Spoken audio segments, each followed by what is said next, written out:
दिन हो गए हैं, लाइटें आती है तो डीम आ रही है, बिल्कुल वोल्टेज कम आ रहा है और हम बहुत परेशान हो गए, बच्चे भी हमारे परेशान हो गए, पानी की समस्या है।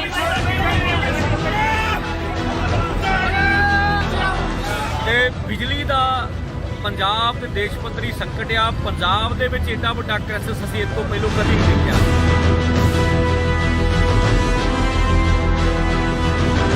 सुबह से आकर बैठे हुए हैं, दिन भर रात भर ड्यूटी करने के बाद में जैसे मोटर मेरी लगी हुई है, जैसे हमारी बाल्टियाँ रखी हुई जो खाली पकड़ने के लिए, मोहल्ले में पानी उसका भी नहीं है कि चलो हैंडपम्प लगा लें। अब तो सरकार ने वहाँ जगह जगह पाइप डंडे भी करवा दिए। बैठे हुए नहाने धोने के लिए ड्यूटी भी जाना है, 10 बजने का टाइम आ गया, बताइए क्या कंडीशन है।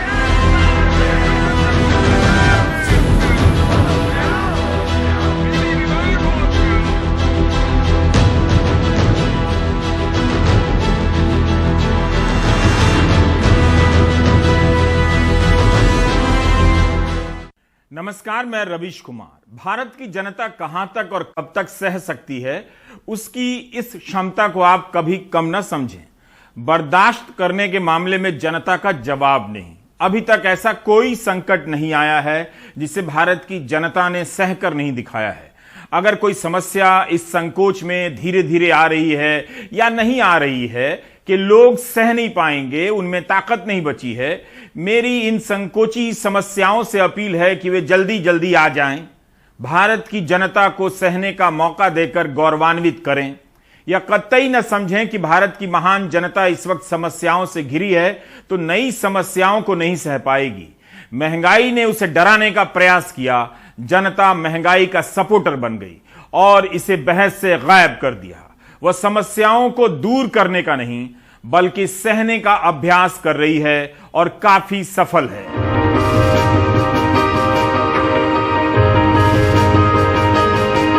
अब तो बाकायदा टी शर्ट, मग, कप, चादर, बैज पर लिखा आता है कि थोड़ा सह लेंगे। सह लेना भी एक राजनीतिक फैशन हो चुका है। सहने का फैशन ऐसा चल पड़ा है कि भाई लोग थोड़ा नहीं पूरा सहे जा रहे हैं।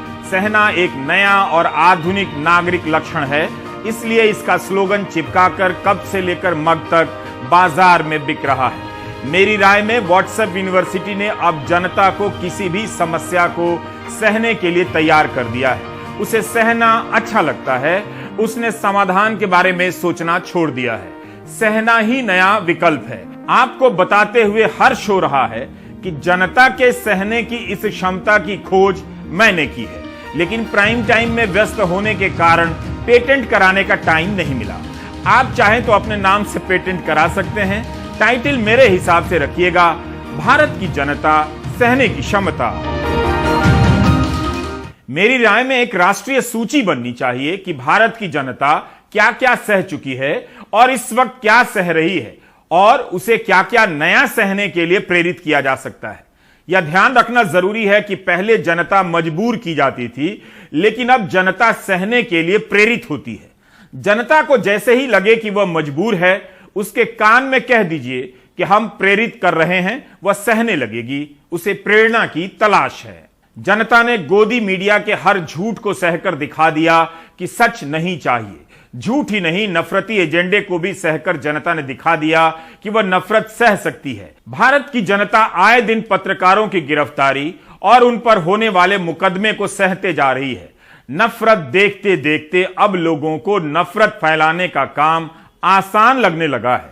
यूपी पुलिस ने 7 युवाओं को गिरफ्तार किया है जो मस्जिद के बाहर आपत्तिजनक चीजें फेंककर तनाव फैलाना चाहते थे। सहने वाले यहां तक सह रहे हैं कि उनके बच्चे दंगा फैलाने का काम करने लगे। इन 7 के नाम को लेकर गोदी मीडिया चुप ही रहेगा और गोदी मीडिया के जरिए नफरत करने वाला समाज भी चुप रहेगा। अयोध्या पुलिस ने महेश कुमार मिश्रा को मास्टरमाइंड बताया है और उसके बाकी साथियों के नाम प्रत्युष श्रीवास्तव, नितिन कुमार, ब्रिजेश पांडे, दीपक कुमार गौर, शत्रुघ्न प्रजापति और विमल पांडे। गोदी मीडिया का प्रोजेक्ट समाज में सफल हो रहा है। अगर इनके नाम कुछ और होते तो घर पर बुलडोजर चल चुका होता। एक पत्रकार ने कहा कि उसने यह खबर इसलिए की कि लोगों की आंखें खुल जाएं, तो मैंने उन्हें अपनी थ्योरी बताई कि जनता ने जागना छोड़ दिया है, सहना शुरू कर दिया है। मैंने उस पत्रकार को बताया कि मैं इन दिनों एक राष्ट्रीय सहन शक्ति सूचकांक तैयार कर रहा हूं, ताकि पता चले कि भारत की जनता ने क्या क्या सहकर दिखाया है। लेकिन मैं इस लिस्ट में नोटबंदी शामिल नहीं करूंगा।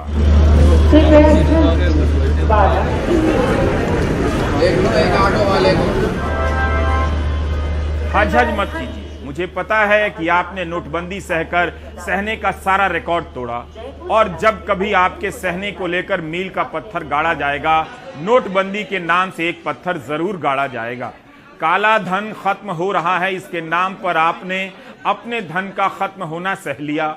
आपकी पूंजी नष्ट हो गई, लेकिन आपने सहकर दिखा दिया कि आप इस हद तक सह सकते हैं। यही नहीं, चूंकि आपको आगे भी सहना था, इसलिए तुरंत नोटबंदी भूल भी गए। उस समय प्रधानमंत्री ने जनता से कहा 50 दिन दीजिए, लोग लाइन में लग गए और सहने लगे।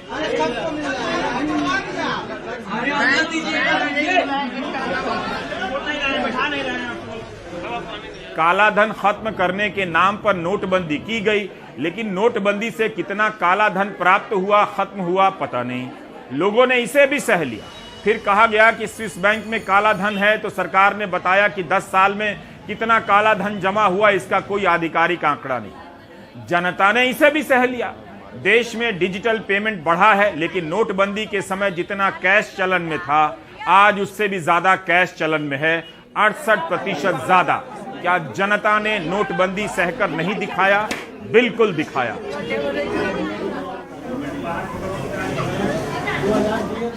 इसलिए नोटबंदी को हमने राष्ट्रीय सहन शक्ति सूचकांक से बाहर कर दिया है, क्योंकि हम यह भी नहीं चाहते कि सहने की राष्ट्रीय सूची बहुत लंबी हो जाए।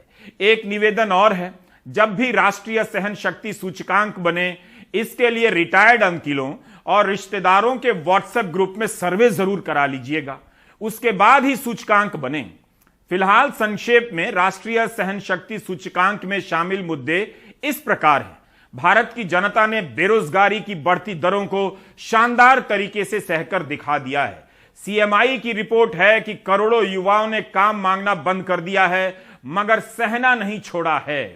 कोई दूसरा रोजगार को मुद्दा ना बना सके, इसके लिए युवा बेरोजगारी सहने लगे हैं। बेरोजगारी के बाद जनता ने महंगाई सहने के सारे रिकॉर्ड तोड़ दिए हैं। 103 रुपए लीटर से लेकर 121 रुपए लीटर पेट्रोल का रेट सहकर दिखा दिया कि जनता कुछ भी सह सकती है। सीएनजी सिलेंडर, साबुन, सरसों तेल इत्यादि के बढ़ते दामों को सहकर दिखा दिया। बैंकों में बचत दर के घटने और निगेटिव रिटर्न को भी जनता ने सहकर दिखा दिया। कोई बात नहीं, ये भी सहते हैं। ठीक 1 साल पहले ऑक्सीजन की कमी से कितने लोग मर गए, लेकिन जब सरकार ने कहा कि ऑक्सीजन की कमी से कोई नहीं मरा, तो जनता ने इसे भी सहकर दिखा दिया। जनता की इस क्वालिटी की तारीफ ना करने वाले राजनीतिक इतिहास का एक अहम चैप्टर मिस कर रहे हैं। नौकरी गंवाकर, नौकरी ना पाकर, सैलरी गंवाकर, सैलरी घटवाकर, महंगाई से परेशान होकर, गरीब होकर, क्या जनता ने हर बार पहले से ज्यादा सहकर नहीं दिखाया? तो फिर उसकी तारीफ में क्या दिक्कत है? इसलिए कहता हूं कि अगर आपके पास कोई बड़ी समस्या है तो इसे ले आइए, जनता सहकर दिखा देगी। सुशील महापात्रा ने एक ऑटो चालक से बात की, सीएनजी की कीमतों से परेशान थे। इस बातचीत में आपको समस्या तो सुनाई देगी, मगर सहना भी दिखाई देगा। जनता ने सहने की भाषा में समस्या को व्यक्त करने की कला सीख ली है। कितना सब्जी खरीद लेते हैं आप हर हफ्ते में? हफ्ते में सर 500 रुपए की सब्जी तो चाहिए ही चाहिए। 500 रुपए की सब्जी चाहिए? जी सर। कैसे चलाते हैं आप परिवार? परिवार चलाने में सर आजकल बहुत दिक्कत हो रही है। बहुत दिक्कत हो रही है? जी सर। अच्छा, कितने बच्चे हैं आपकी? मेरे सर 2 बच्चे हैं। 2 बच्चे हैं? जी सर। तो जैसे आप कह रहे हैं सब्जी महंगा हो गई है, तो आप भी मुझे बताइए कि जैसे तेल की बात हम करें तो तेल भी महंगा हो गई है, तो इसका असर भी आपके ऊपर हुआ है? जी सर, जब सब चीज़ महंगी है तो महंगा ही खरीदना पड़ेगा मालिक। अच्छा, तो सरसों का तेल आप खरीद पाते हैं? सरसों का तेल 200 रुपये लीटर है सर। अब खाना है तो खरीदना तो पड़ेगा ही, पर आजकल बहुत दिक्कत हो रही है हम लोगों को। अच्छा, तो 1 लीटर बटल का तेल आप खरीद पाते हैं? हाँ जी सर। जी, खरीदना पड़ता है सर जब खाना है तो। अच्छा, कितना दिन चलता है वो? 15 दिन चलता है सर 1 लीटर। 15 दिन। तो क्या इसका क्वांटिटी कम कर दिया आपने यूज करना? यस सर, थोड़ा कम खाते हैं। और क्या क्या दिक्कत है आपकी, बताइए।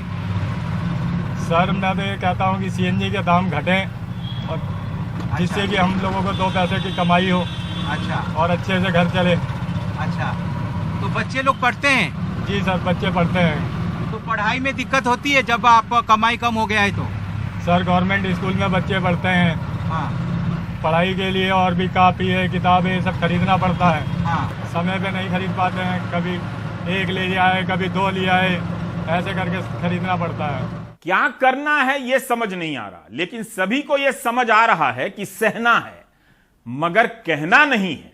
पड़ोसन के उस गाने की तरह आज उनसे आखिरी बार, तुम ही तो लाए हो जीवन में मेरी बर्बादी का संसार। इसकी जगह पर लोग कुछ और भी गा रहे हैं। सहना है, रहना है तो सहना है, आज हमको 100-100 बार चूल्हे में जाए बहार। ऐसा नहीं है कि लोगों में आक्रोश नहीं है, लेकिन एक समुदाय के प्रति आक्रोश है। गोदी मीडिया हर दूसरे दिन हिंदू मुस्लिम टॉपिक लेकर आता है ताकि करोड़ों दर्शक आक्रोश निकालते रहें। कितनी हताशा होगी जब कोई फीस नहीं दे पाता होगा, किताब नहीं खरीद पाता होगा, थाली में सब्जी नहीं होती होगी, फॉर दैट मैटर नींबू नहीं होता होगा। व्रत के संदर्भ में भी सहना का इस्तेमाल होता है। व्रत करने वाले लोग अक्सर कहते हैं कि आज सह रहे हैं। इस लिहाज से जनता सहने का राष्ट्रीय व्रत कर रही है, उसे सहना अच्छा लगता है। बदलाव की जगह बहस अच्छी लगती है। तभी तो पेट्रोल के दाम कम नहीं हुए, लेकिन एक पूरा दिन इस बहस में काट दिया कि किस राज्य में टैक्स कितना है। ये खबरें यही तो कह रही हैं कि अमुक इलाके में 2 से 10 घंटे की बिजली काटी जा रही है। लोग रात भर जाग रहे हैं, गर्मी से परेशान हैं, लेकिन क्या जनता ने कई घंटों की बिजली कटौती सहकर साबित नहीं कर दिया कि वह सहने के मामले में किसी भी हद तक जा सकती है। अखबारों में हर राज्य से खबरें भरी पड़ी हैं कि कई घंटे तक बिजली नहीं है और जनता एक दिन नहीं पिछले कई हफ्ते से सह रही है। 46 डिग्री सेल्सियस की गर्मी में कई घंटे तक बिजली की कटौती सहकर जनता ने साबित कर दिया है कि वह केवल महंगाई और बेरोजगारी ही नहीं बल्कि बिजली की कटौती भी सह सकती है। कई साल टीवी पर हिंदू मुस्लिम डिबेट सह सकती है, तो महंगाई और बिजली की कटौती क्यों नहीं? Do you get my point? बिजली का संकट है या नहीं, कोयले का संकट है या नहीं, विद्वानों में इस बात को लेकर मतभेद है। एक तरफ सरकार कहती है कोई संकट नहीं, दूसरी तरफ जनता कहती है बिजली कट रही है। भारत में 2 प्रकार की बिजली कटौतियां होती हैं, एक घोषित जो हमेशा कम घंटे के लिए होती है और दूसरी कटौती अघोषित जो कई घंटे के लिए होती है। लेकिन जनता को दोनों प्रकार की कटौतियां सहने का अभ्यास है। कानपुर के लोग भी 6-7 घंटे बिजली की कटौती सह रहे हैं और सहने के मामले में काफी अच्छा प्रदर्शन कर रहे हैं। 6 घंटा 7 घंटा ऐसे जो है किसी जाता है, आया आधा घंटा रहा, इन्वर्टर रखे हुए हैं बेकार समूचा जो है किसे रख के क्या फायदा है? कोई फायदा नहीं है। इन्वर्टर है वो चार्ज ही नहीं ले रहा है। छोटा बच्चा तो मेरा एक छोटा पोता है अभी 2.5 साल का, वो गर्मी से बेहाल होकर झल्लाता रहता है। अब उसकी मम्मी समझ नहीं पाती कि रो क्यों रहा है। भाई वो गर्मी से रो रहा है बच्चा। अब उसको फिर स्पंज करके कपड़ा उपड़ा चेंज करते थोड़ा शांत होता है। बच्चे और बुजुर्ग हर घर में हैं और इन्हीं को सबसे ज्यादा समस्या है। महिलाएं तो झेलने के लिए ही होती हैं, तो हम लोग झेल रहे हैं। कितना परेशानी है। बिजली नहीं है तो पानी नहीं है, पानी नहीं है तो कोई काम नहीं होता है, सारा काम ठप है ना। समय पर नाश्ता चाहिए, खाना चाहिए, सब चीज करना है ना। कितना परेशानी हो तो हम ही लोग समझते हैं ना, लेडी लोग ही झेलती है। हमारा गेहूं पीसने का चक्की है घरेलू, जो उसमें आए दिन बत्ती जाती रहती है, इससे हमारा मीटर का चार्जेस भी बहुत तेजी से बढ़ता है, क्योंकि जब बत्ती जाती है और इंस्टॉल करते हैं तो हमारा रीडिंग बहुत तेज भागती है। ये बहुत बड़ी समस्या, आना जाना और हमारा बहुत ही नुकसान, इससे लाइट का अप डाउन होने से बहुत ही नुकसान होता है। कारखाने में जो है कारोबार नहीं होगा तो काम कैसे चलेगा।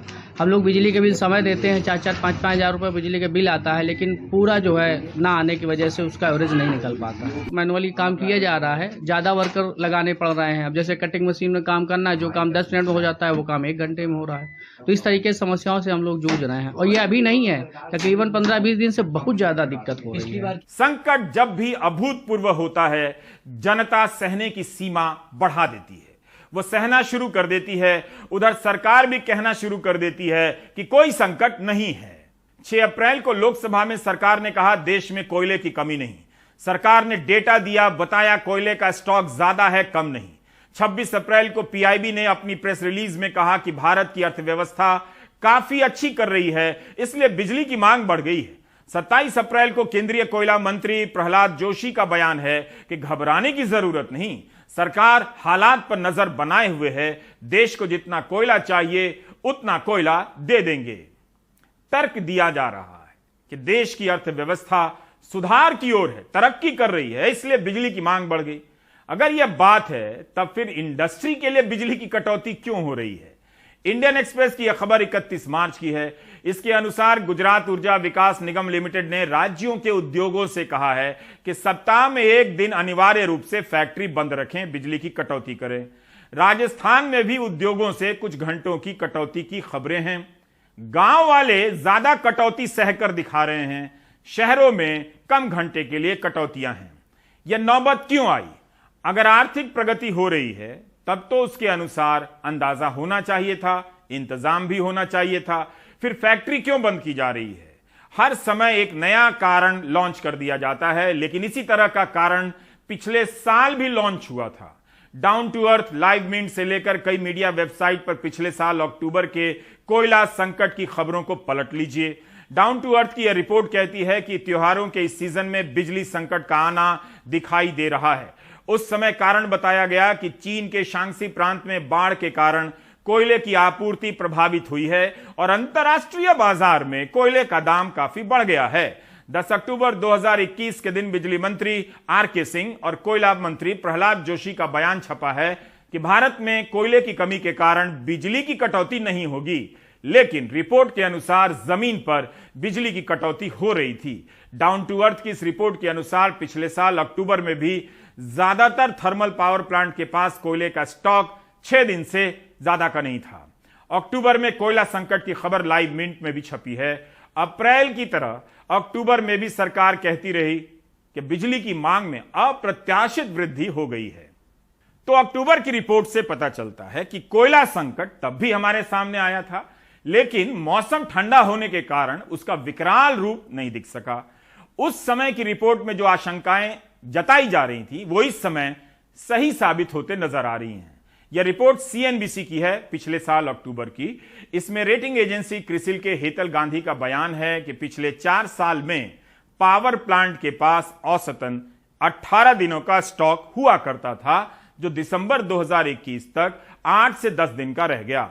हेतल गांधी कहते हैं पिछले साल के मार्च के आखिर तक भी 18 दिनों के स्टॉक के स्तर पर नहीं पहुंचा जा सकेगा।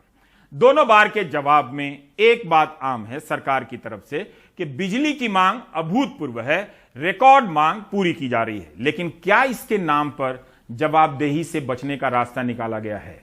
अक्टूबर से लेकर अप्रैल तक हालात में सुधार क्यों नहीं हुए? अप्रैल में संकट आया ही क्यों? पिछले साल भी मंत्री कह रहे थे कोयले की कमी नहीं, इस साल भी कह रहे हैं कोयले की कमी नहीं।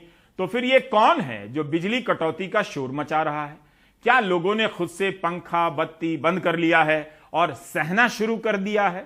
26 अप्रैल को बिजली मंत्री आर.के. सिंह के कार्यालय की तरफ से ट्वीट किया जाता है कि आज बिजली की मांग सबसे अधिक थी और पूरी कर दी गई। 201 गीगावाट से भी ज्यादा, पिछले साल का रिकॉर्ड टूट गया। 20 अप्रैल को राहुल गांधी का ट्वीट है कि 8 साल से बड़ी बड़ी बातें हो रही हैं, केवल 8 दिनों का कोयला स्टॉक बचा है, फैक्ट्रियां बंद होगी तो नौकरियां जाएंगी।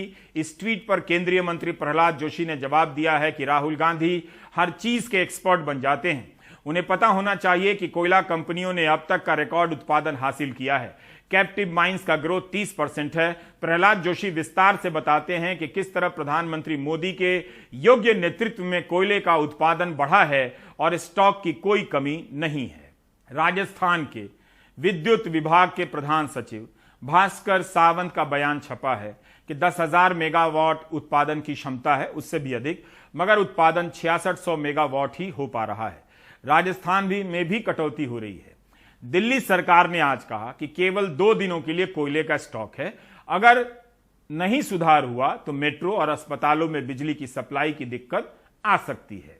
देखिए, पूरे देश के अंदर कोयले की बहुत भयंकर कमी है और उसका सबसे बड़ा कारण है कि जो रेलवे के रैक हैं, जो ट्रेन्स होती हैं, वो अवेलेबिलिटी कम है, कोई बैकअप नहीं है, बिजली को स्टोर करके नहीं रखा जाता, बिजली डेली बनती है और बिजली के लिए जैसे कोयले से अगर बिजली बनती है तो कोयले का बैकअप होना चाहिए, जो कि नॉर्मल सर्कमस्टेंसेस में 21 दिन से ज्यादा होना चाहिए। आज काफी सारे प्लांट्स के ऊपर 1 दिन से भी कम का कोयला बचा है। तो ये तो जो बनाने वाले हैं केंद्र सरकार को ही देखना है, इसमें तो कुछ नहीं कर सकते हैं। सत्येंद्र जैन के इस बयान के बाद एनटीपीसी दादरी ने ट्वीट किया कि दादरी की 6 और ऊंचाहार की 5 इकाइयां पूरी क्षमता के साथ चल रही हैं। नियमित रूप से कोयले की आपूर्ति हो रही है। स्टॉक कम होने के नाम पर संकट को खारिज कर दिया गया। तब फिर जो लोग बिजली कटौती का दंश झेल रहे हैं वो इसे कैसे सह रहे हैं? उन्हें सहने की आदत हो गई है। बिजली संकट ने व्यापार को तगड़ा झटका दिया है। उत्पादन ठप होने से छोटे उद्योग धंधों पर कितना बुरा असर पड़ा होगा, इसकी भरपाई कौन करेगा ये कोई नहीं जानता। बहुत ज्यादा परेशानी हो रहा है। सुबह में आते हैं तो थोड़ा ठंडापन रहता है तो दुकानदारी करते हैं, उसका लाइट नहीं रहता है तो बढ़ा के चला जाते हैं। जो हम 12 बजे बढ़ाते थे अभी 9 बजे बढ़ा के चल जाते हैं। बाहर भी नहीं निकल सकते हैं, बाहर में भी धूप है, गर्मी है कि लाइट चला गया तो थोड़ा बाहर चले गए। गर्मी की वजह से बाहर भी नहीं निकल सकते हैं। परेशानी तो काफी है, हम लोग को वेइंग करने में भी परेशानी है। बैटरी डिस्चार्ज हो जाता है, आदमी को लौटाना पड़ता है, भाई तौल नहीं पा रहे हैं, जो पैकेटिंग है उसी को बेच पा रहे हैं। ये सब तो चल रहा है। राजधानी हो के ये हाल है तो और जगह क्या हाल होगा। सेंट्रल इलेक्ट्रिसिटी अथॉरिटी CEA ने कोयले के स्टॉक पर रिपोर्ट जारी की है। हर दिन एक रिपोर्ट जारी होती है। इसके अनुसार 56 थर्मल पावर प्लांट में कोयले का स्टॉक 10% और उससे भी कम है। इनमें से 26 थर्मल प्लांट ऐसे हैं जहां 0 से 5% तक कोयले का स्टॉक बचा है। 30 थर्मल पावर में 6 से 10% ही कोयले का स्टॉक बचा है। सेंट्रल इलेक्ट्रिसिटी अथॉरिटी मान रही है कि वह जिन 56 थर्मल पावर प्लांट की निगरानी करती है उसमें कोयले का स्टॉक कम है। 19 अप्रैल को 48 ऐसे प्लांट थे जिनके पास 10% या उससे कम का कोयला स्टॉक बचा था। 24 अप्रैल को यह संख्या बढ़कर 54 हो गई और अब 27 अप्रैल को थोड़ा और बढ़कर 56 हो गई। बिहार के बिजली मंत्री कहते हैं कि 1000 मेगावाट बिजली की कमी है। बिहार सहित देश भर में यह संकट है। All over the country problem है। बिहार में भी कुछ प्रॉब्लम है लेकिन उसको हम लोग कर रहे हैं कि ताकि ठीक ठाक हो जाए। एक यूनिट जैसे नबीनगर का है वो भी आज चालू हो जाएगा, तो 500 मेगावाट उससे मिल जाएगा। धीरे धीरे बात हुई है, भारत सरकार से भी बात हुई है। कितना की कमी है? लगभग 1000 मेगावाट की।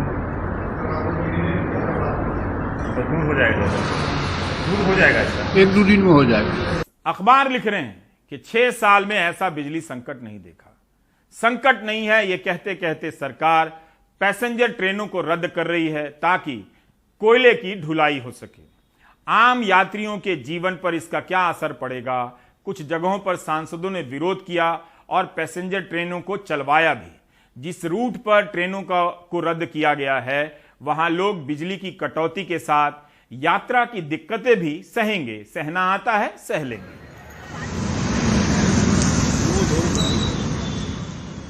ये लू की लहरें क्यों चल रही हैं? जलवायु परिवर्तन का असर हम लगातार देखते जा रहे हैं। कभी भयंकर गर्मी तो कभी भयंकर बारिश।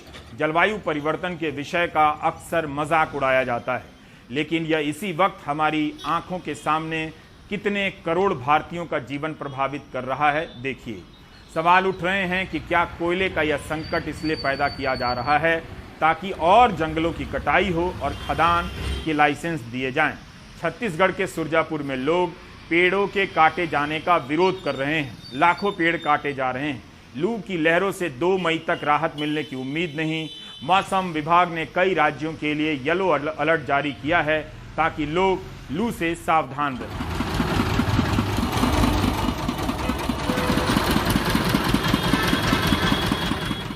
तो जनता सह लेगी।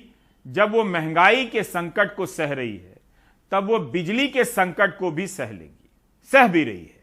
अब देखिए, सांसद और विधायक पेंशन ले रहे हैं, आप सह रहे हैं। आपकी पेंशन नहीं है, आप सह रहे हैं। अनुराग द्वारी की यह रिपोर्ट बताती है कि पूर्व सांसदों के पेंशन पर 2020-21 में 100 करोड़ रुपए खर्च हुए करीब करीब। जो लोग जीवन भर काम कर रिटायर हुए वे पेंशन के नाम पर 2000 रुपए में गुजारा कर रहे हैं, यानी सह रहे हैं। 2679 पूर्व सांसदों के नाम की ये वो फहरिस्त है जिसमें देश के बड़े कारोबारी, वर्तमान में राज्यपाल, मंत्री, सिनेमा जगत के बड़े कलाकार सब शामिल हैं। इनको सिर्फ पेंशन के रूप में 2020-21 में 99 करोड़ 22 लाख रुपए का भुगतान हुआ है। कुछ नाम तो ऐसे हैं कि जो कि संपत्ति के शिखर पे बैठे हुए हैं, परंतु फिर भी वो तलहटी का मोह नहीं छोड़ पा रहे। एक तरफ सरकारें आम आदमी को घरेलू गैस पर मिलने वाली सब्सिडी छोड़ने की अपील कर रही हैं, गिव इट अप का नारा दे रही हैं, सीनियर सिटीजन को रेल किराए पर मिलने वाली रियायत बंद है, और दूसरी तरफ एक्स एमपीज को इंडिविजुअल की यात्रा में फर्स्ट एसी और एक कंपेनियन के साथ में यात्रा पर सेकंड एसी का बेनिफिट दिया जा रहा है। सुरेंद्र कुमार ने 35 साल से ज्यादा सरकारी नौकरी की है। अब 2234 रुपए हर महीने पेंशन मिलती है। राजेश कुमार वित्त विभाग से रिटायर्ड हुए हैं। सुनिए माननीयों के पेंशन को लेकर इनकी राय। भाई वो उनका अपना है, उनका अपनी विधानसभा है, उसमें बढ़ाना घटाना ये सब उनके ही हाथ में, वही बढ़ाते हैं वही घटाते हैं। लेकिन वहीं संसद में ये अगर एक दिन बतौर सांसद जाते तो ताउम्र कम से कम पेंशन 25,000 रुपए मिलती। मध्य प्रदेश विधानसभा के पेंशन में सेक्शन 6A के तहत हर महीने 20,000 रुपए की पेंशन मिल जाती, चाहे 5 साल का कार्यकाल पूरा किया हो या नहीं। पेंशन में हर साल 800 रुपए हर महीने के हिसाब से इजाफा भी होता। छत्तीसगढ़ में 35,000 रुपए मिल जाते और सबसे ज्यादा मणिपुर में 70,000 रुपए प्रति महीने। पूर्व विधायक की मृत्यु की तारीख या उसके पति पत्नी या आश्रित को हर महीने 18,000 रुपए की फैमिली पेंशन मिलती, जिसमें हर साल 500 रुपए जुड़ते। हर महीने 15,000 रुपए का मेडिकल भत्ता भी। ऐसे मध्य प्रदेश में लगभग 600 से 650 विधायक हैं। हालांकि विधानसभा अध्यक्ष को लगता है इसमें कुछ गलत नहीं है। संसद के भीतर बना कानून और विधानसभा के भीतर बने हुए कानूनों के हिसाब से काफी सोच समझ करके ही ऐसा किया होगा। पर ऐसे भी लोग हैं जिनको वाकई में केवल पेंशन ही एक सहारा उनके जीवन का होता है, तो उनको पेंशन मिलने देना चाहिए। पर एक कानून बना दिया जाए कि अरबपति को नहीं मिलना और जो बिल्कुल माने हैंड टू माउथ उसको भी नहीं मिलना, इस तरह से मैं समझता हूँ कि ठीक नहीं है। नियमों के मुताबिक अगर कोई नेता पूर्व सांसद या विधायक की पेंशन ले रहा है और फिर से मंत्री बन जाता है तो उसे मंत्री पद के वेतन के साथ ही पेंशन भी मिलती है। अगर कोई विधायक बाद में सांसद बन जाए तो उसे दोनों की पेंशन मिलती है। 20 राज्य अपने पूर्व विधायकों को सांसद से ज्यादा पेंशन दे रहे हैं। सदस्य की मौत के बाद पत्नी या आश्रितों को आधी पेंशन मिलती है। वैसे डबल पेंशन का ये मामला अब मध्य प्रदेश हाईकोर्ट की इंदौर बेंच पहुंच गया है। एक दिन के लिए भी अगर ये एमएलए बनते हैं तो वो होल लाइफ पेंशन के लिए एलिजिबल हो जाते हैं। अगर रेजिग्नेशन दे दे तो भी एक दिन में। ये एमपीज के लिए भी लगाया गया है। Salary allowance and pension of member of parliament act का सेक्शन 8A1 और 8A3 को चैलेंज किया गया है, उसको स्ट्रक डाउन करने की मांग की है। उसमें भी एमपीज के लिए लगाया है कि एक से ज़्यादा पेंशन न लें। अब ये भी जान लेते हैं कि जनसेवा की दुहाई देकर सार्वजनिक क्षेत्र में जीवन बिताने राजनीति में आने वाले लोग जब जनता के लिए पेंशन के नियम बना रहे हैं तो क्या सोच रहती है। केंद्र इंदिरा गांधी राष्ट्रीय वृद्धावस्था पेंशन योजना के तहत प्रति महीने 200 रुपए की सहायता देता है। इतनी पेंशन राशि में तो रोज एक कप चाय भी नहीं आती। विधवा पेंशन के 300 रुपए प्रति माह की राशि पाने की उम्र 40 से 79 वर्ष है, जबकि देश में लड़कियों के विवाह की आयु 18 वर्ष है। इंदिरा गांधी राष्ट्रीय दिव्यांगता पेंशन में भी 18 से 79 वर्ष के गरीबी रेखा से नीचे रहने वाले हितग्राहियों को मात्र 300 रुपए प्रति माह पेंशन दी जाती है। 2010 में चर्चा के दौरान लालू यादव गुस्से में सदन से बाहर आ गए थे। उनकी मांग थी कि सांसदों को कम से कम 1 लाख रुपए की पेंशन तो मिलनी ही चाहिए। वहीं पश्चिम बंगाल के स्पीकर हाशिम अब्दुल हलीम जैसे लोग भी थे जिनका कहना था कि जब लोगों के पास खाने को नहीं है तो क्या जनता के प्रतिनिधि को राजा की तरह रहना चाहिए। इस मामले पर हमने सभी दलों से बात की, लेकिन सर्वदलीय चुप्पी ही मिली। कई लोगों ने अनौपचारिक तौर पर कैमरे के इतर कहा कि इस मामले में वो कुछ नहीं बोलेंगे क्योंकि ये वर्ग हित का मामला है। 2004 से देश में केंद्रीय कर्मचारियों के लिए, सरकारी कर्मचारियों के लिए नई पेंशन प्रणाली लागू है जिसमें बीमा की तरह उन्हें अंशदान करना होता है।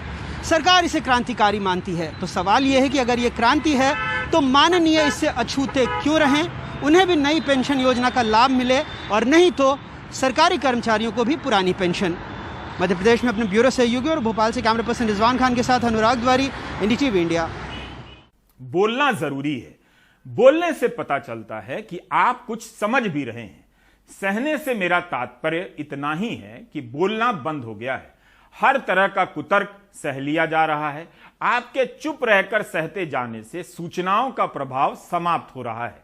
आप महंगाई सह रहे हैं, बिजली की कटौती सह रहे हैं, बेरोजगारी सह रहे हैं, नफरत की राजनीति सह रहे हैं, सहते सहते सधते जा रहे हैं। हर समस्या को सहने वाला डैश डैश डैश, इसके आगे अपना नाम लिख लीजिए और टी शर्ट पर छपवा लीजिए, पहन भी लीजिए। मुझे लगता है सभी को ऐसे राष्ट्रीय परिधान की सख्त जरूरत है, उस पर पूरी सूची बनी हो कि आपने अभी तक क्या क्या सहा है और क्या क्या सह सकते हैं। अलग अलग स्लोगन लिखा जा सकता है। हम सो नहीं रहे हैं, हम सह रहे हैं। आप सहते रहिए, हम ब्रेक ले रहे हैं।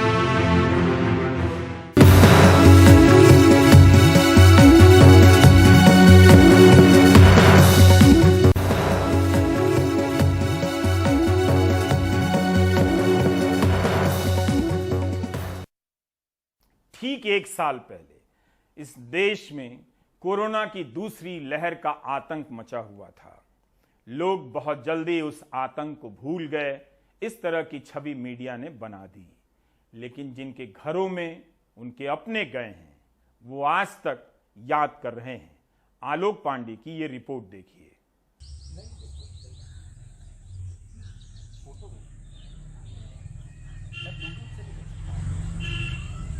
ले लीजिए मेरा नाम, आप मुझे बता दीजिए। नहीं कोई बात नहीं, आप बस मुझे ये बता दीजिए। डराने वाला सन्नाटा गांव के उस घर में जो हमेशा लोगों से चहचहाता रहता था।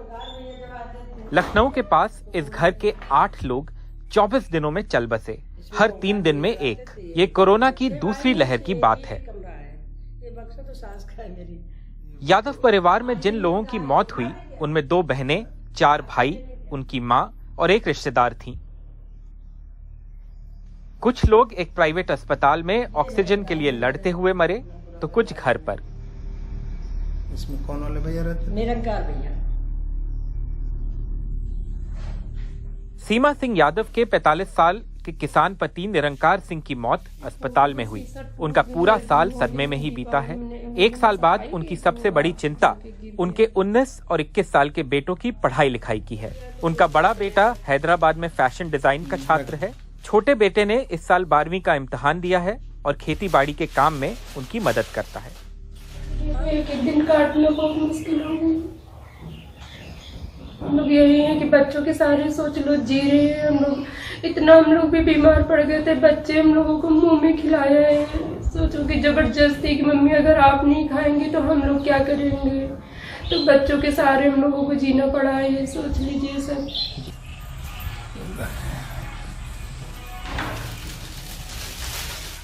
कुसुमा देवी के पति विजय कुमार सिंह भी किसान थे और घर में सबसे बड़े। एक निजी अस्पताल में 10 दिनों तक संघर्ष करने के बाद उनकी मौत हो गई। कुसुमा ही अब घर की प्रमुख हैं। सरकार के पैसे तो मिले हैं, लेकिन भविष्य को लेकर उनके सामने कई तरह की चिंताएं हैं। और ये दोनों लोग एक ही हॉस्पिटल में मरे। आगे भी हमको लगता है कि कैसे हम लोग घर संभालेंगे, बच्चों को संभालेंगे, कैसे पढ़ा पाएंगे। 2 लोग 2 औरतें हैं बस। कैसे इनका खर्चा बच्चों का संभालेंगे, कैसे इनकी शादी बारात करेंगे। पढ़ाई ही देखना है, सबसे पढ़ाई में बहुत पैसा लग रहा है। इस घर में जो शांति है, जो चुप्पी है, वो इस बात का आपको एहसास कराती है कि कैसे एक हंसता खेलता परिवार कोविड की सेकेंड वेव के दौरान गुजर गया। यही उम्मीद, यही प्रार्थना हम कर सकते हैं कि इस तरह के मंजर हम लोग फिर कभी अपने जीवन में ना देखें। कैमरा पर्सन राजेश गुप्ता के साथ आलोक पांडे, एनडीटीवी इंडिया। आप देख रहे थे प्राइम टाइम। नमस्कार।